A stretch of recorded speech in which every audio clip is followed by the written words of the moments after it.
Hello, everyone. I'm Josh Oakes, live in Los Angeles, and we have students here on this episode, and we're going to talk about content that we see and how it affects us, whether that's good or whether it's bad. And I want to get feedback from the students. We've got Lydia, Lucy, Kylie, and Harry. They're anywhere from juniors to 6th grade, and and a senior. Harry's a senior.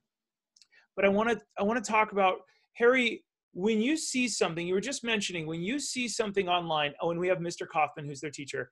But Harry, when you see something online that's inappropriate, tell us kind of how it made you feel. Let's talk about Netflix, that example you just used. What were you watching? And then give us the gamut of how you see content.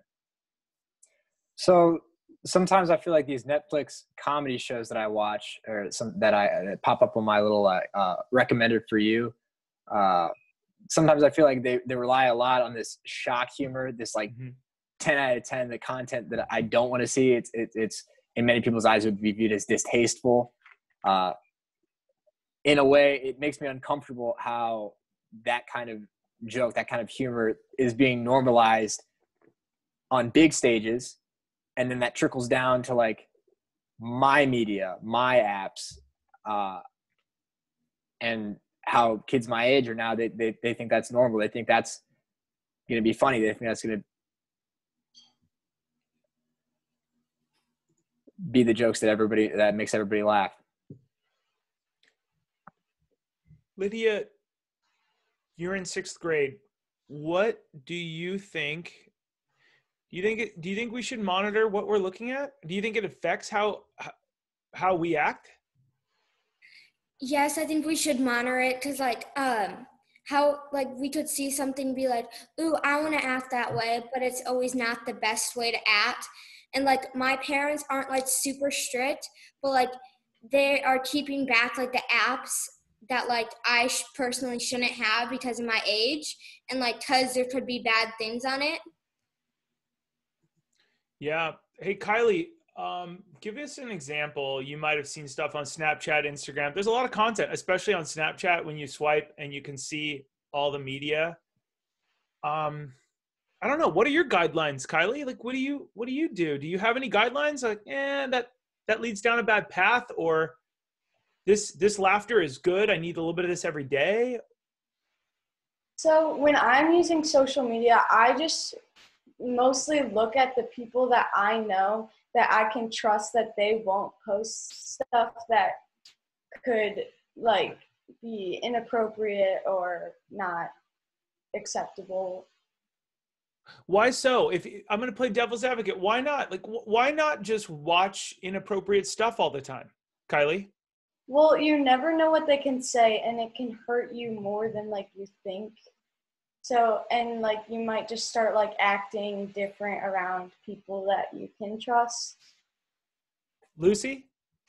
I think the biggest thing that I would say about all this, how Harry was saying, the dark humor stuff that is kind of big nowadays. I think the worst part about it is it kind of desensitizes topics that should be sensitive, and people should be worrying about how it would make some people feel. And I think that the biggest issue is people aren't, because they see it so often, they're not thinking about how it affects some people. And so I would say that it is important to try to limit how much of that stuff you're seeing, because you might not realize how much it really is desensitizing you to these topics. But yeah, I guess doing your best to avoid it is probably important. Do any of you have a piece of content that you've put down recently? I'm saying this because I was watching Netflix the other night, Harry, and there was this comedian. It was really funny in the beginning, and then he just started talking about stuff that was so crude. And I'm not super sensitive, but I turned it off, and I started fast forwarding it. And the people with me, I went, this just isn't even funny. And we all agreed, right? It was a 10 out of 10, like you said, Harry. Exactly, right? It was just, how much can I throw at you that's so shocking that maybe people will find funny, or a meme that I turned it off. And I find, what, do you guys have an internal ruler, or is there something recently that you might've turned off? Like me, Netflix, I'm just yeah, I don't know. It was really bad. But is there something you guys might have turned off? I know I'm unfollowing people from time to time. Like, you know what? I'm finding myself comparing myself to that person. I'm just going to unfollow them. It doesn't mean I don't like them. It just means that there's a negative emotion that I get when I see stuff that they're doing. Have you guys unfollowed anyone recently or seen somebody do that?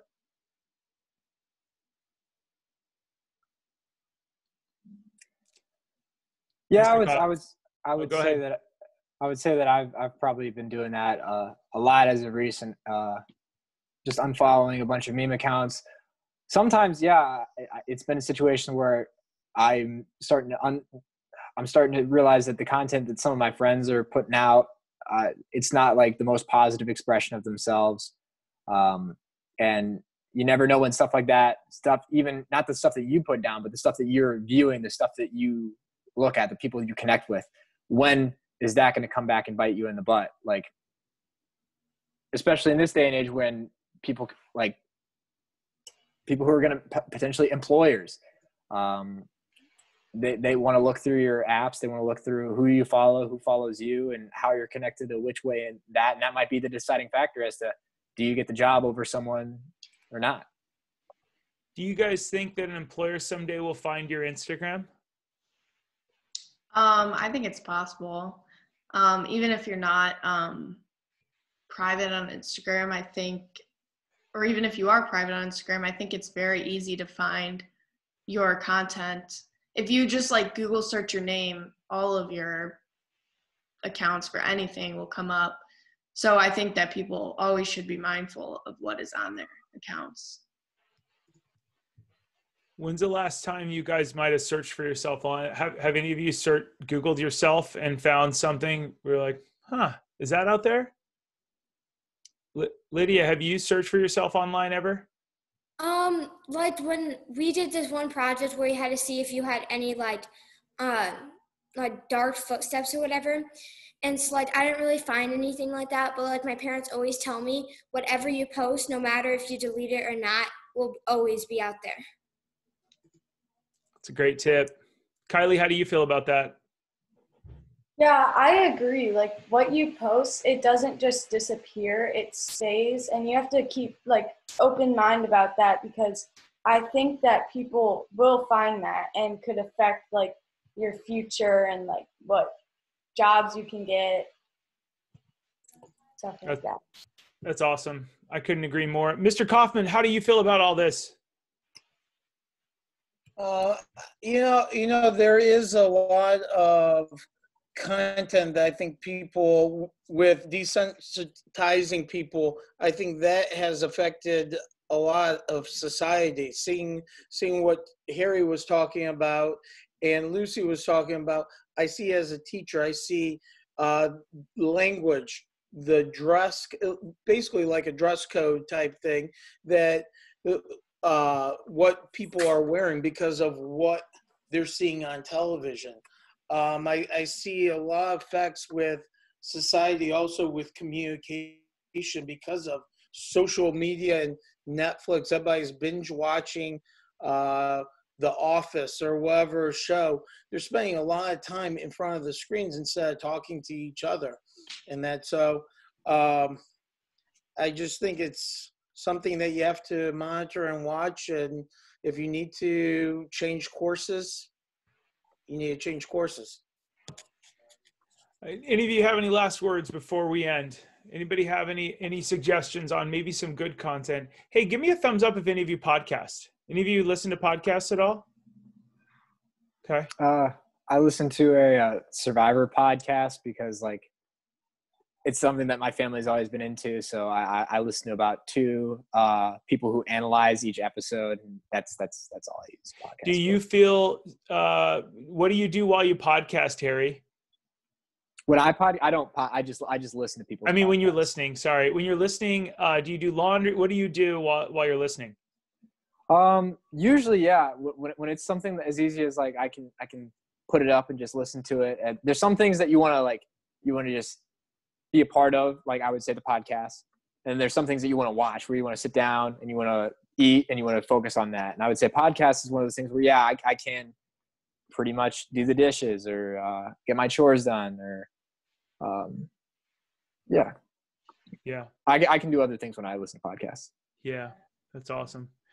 Hey, I want to thank all of you students here today and Mr. Kaufman for helping to put this together. Any of you listening or watching, we do these all the time.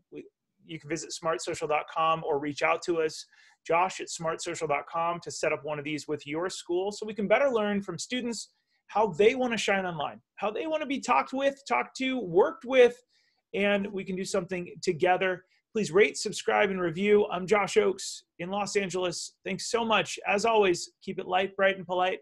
We'll see you guys on the next episode. Have a great day.